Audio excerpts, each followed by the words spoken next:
नमस्कार दोस्तों, स्वागत है आप सभी लोगों का आपके अपने चैनल के ऊपर। और बात करेंगे हम लोग नए आईपीओ के बारे में। जी हाँ दोस्तों, नया आईपीओ आ रहा है और बहुत ही ज़बरदस्त आईपीओ है। आने वाले टाइम में आपको बहुत बढ़िया आईपीओ देखने को मिलेगा ये, और डेफिनेटली बहुत बढ़िया लिस्टिंग भी हमें लगता है कि इसकी भी हो सकती है, क्योंकि जो इसकी कॉम्पिटिटर कंपनी है उसकी भी बढ़िया लिस्टिंग जो है वो हमें देखने को मिली है। और आने वाले समय के अंदर जितना डिजिटलाइजेशन बढ़ेगा उतना ही एडवांटेजेस जो है वो इस कंपनी को मिलते हुए दिखाई देगा। अभी इस वीडियो के अंदर हम पूरी डिटेल देखेंगे कि आखिर आईपीओ कब ओपन हो रहा है, कब क्लोज होगा, कब लिस्ट होगा, फिनेंशियल्स क्या है कंपनी के, कंपनी क्या बिजनेस करती है।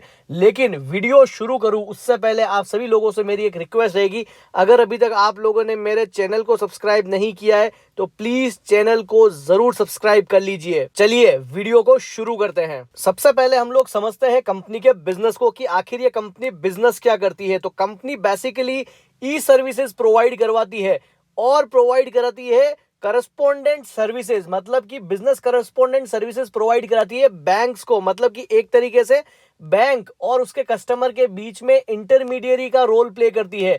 कंपनी जो है वो सीएससी सेंटर भी ऑपरेट करती है, मतलब कि गवर्नमेंट की जितनी भी स्कीम्स है या जितने भी काम है, जैसे कि आधार कार्ड में ऑल्ट्रेशन करना हो गया या किसी स्कीम के अंदर एनरोलमेंट कराना हो गया, ये सारे काम जहां पर होते हैं उनको सीएससी सेंटर बोला जाता है। और वो ऑपरेट करने का काम जो है वो बीएलएस ई सर्विसेज करती है। अगर हमें और बेहतरीन तरीके से इस कंपनी के बिजनेस को समझना है तो आइए हम लोग इस कंपनी के बिजनेस की जो वेबसाइट है उसके ऊपर विजिट करते हैं। यह है इस कंपनी की वेबसाइट, जहां आप देख पाएंगे कि इन्होंने अपने बिजनेस के बारे में बताया कि ये क्या क्या कामकाज करते हैं।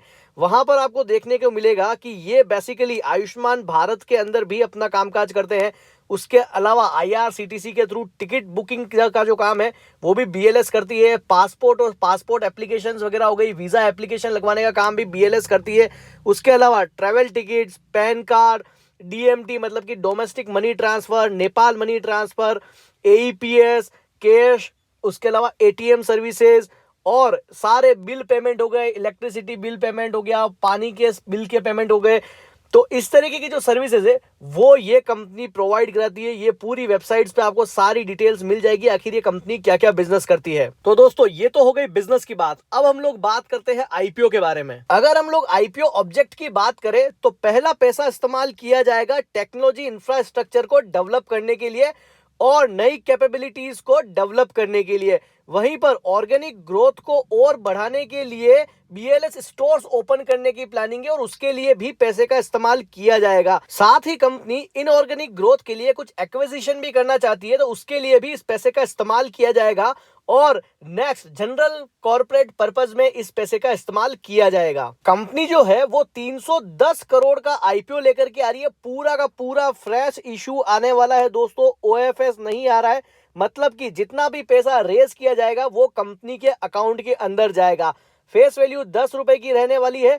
प्राइस बैंड जो है वो 129 से 135 रुपए का रहने वाला है।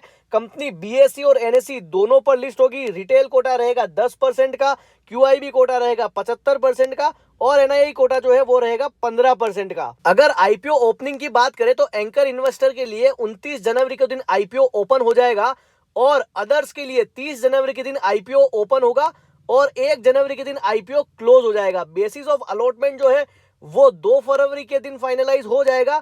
रिफंड्स जो है वो 5 फरवरी के दिन इनिशिएट कर दिए जाएंगे। जिन्हें भी अलॉटमेंट मिला है 5 फरवरी के दिन अकाउंट के अंदर शेयर्स क्रेडिट कर दिए जाएंगे और 6 फरवरी के दिन आईपीओ जो है वो लिस्ट हो जाएगा। अगर हम लोग कंपनी के फाइनेंशियल्स को रीड करें तो 2021 के अंदर कंपनी का रेवेन्यू था सिर्फ 65 करोड़ का और एक्सपेंडिचर था 61 करोड़ का और कंपनी का जो पैट है वो है 3.15 करोड़ का। वहीं 2022 के अंदर रेवेन्यू बढ़ करके हो जाता है 98.40 करोड़ का, एक्सपेंडिचर होता है 91.62 करोड़ का और पैट निकल करके आता है 5.38 करोड़ रुपीस का। वहीं अगर हम लोग 2023 के अंदर फाइनेंशियल्स देखेंगे तो बहुत ही शानदार और तगड़ी ग्रोथ जो है वो हमें रेवेन्यू के अंदर देखने को मिलेगी। रेवेन्यू जो है वो बढ़ के हो जाता है 98 करोड़ से सीधा 246 करोड़ पे और एक्सपेंडिचर निकल के आया है लगभग 217 करोड़ का। और अगर 2023 का पैट देखा जाए तो वो निकल करके आया है 20 करोड़ का। तो आप देख सकते हैं कि बहुत शानदार ग्रोथ जो है वो 2022 से 2023 के अंदर हमें देखने को मिली है। और वहीं अगर हम लोग सितंबर 2023 तक का रिकॉर्ड देखें तो रेवेन्यू जो है वो निकल करके आया है 158 करोड़ का, एक्सपेंडिचर निकल करके आया है 137 करोड़ का और पैट निकल करके आया है लगभग 15 करोड़ का। तो अगर इसे हम लोग एनुअल बेसिस पर भी मल्टीप्लाई करते हैं तो जो हमारा रेवेन्यू है वो निकल करके आएगा लगभग 310 करोड़ के आसपास और वहीं पर पैट निकल करके आएगा लगभग 30 करोड़ के आसपास का। तो बढ़िया रेवेन्यू जंप जो है वो हमें देखने को मिल रहा है 23 से 24 के अंदर भी आते आते। तो दोस्तों जिस तरीके से अगर हमारा डिजिटलाइजेशन और ज्यादा मजबूत होगा उसी तरीके से कंपनी की ग्रोथ जो है वो हमें देखने को मिलेगी। अब हम लोग बात करते हैं लॉट साइज के बारे में। रिटेल कोटा में अगर आप लोगों को अप्लाई करना है तो मिनिमम आपको 14,580 रुपए की जरूरत पड़ेगी एक लॉट के लिए और मैक्सिमम आप 13 लॉट अप्लाई कर सकते हैं जिसके लिए आपको 1,89,540 रुपए की जरूरत पड़ेगी। अगर आप स्मॉल एचएनआई के अंदर अप्लाई करना चाहते हैं तो मिनिमम आपको 2,04,120 रुपए की जरूरत पड़ेगी और अगर बिग एचएनआई के अंदर अप्लाई करना चाहते हैं तो 10,06,020 रुपए की जरूरत पड़ने वाली है। तो ये हो चुका है हमारा लॉट साइज के बारे में। हमें तो रिटेल में अप्लाई करना है, एक लॉट हमें अप्लाई करना है। अगर हम लोग कंपनी के ग्रे मार्केट प्रीमियम की बात करें तो बहुत ही बढ़िया ग्रे मार्केट प्रीमियम फिलहाल अभी करंटली हमें देखने को मिल रहा है।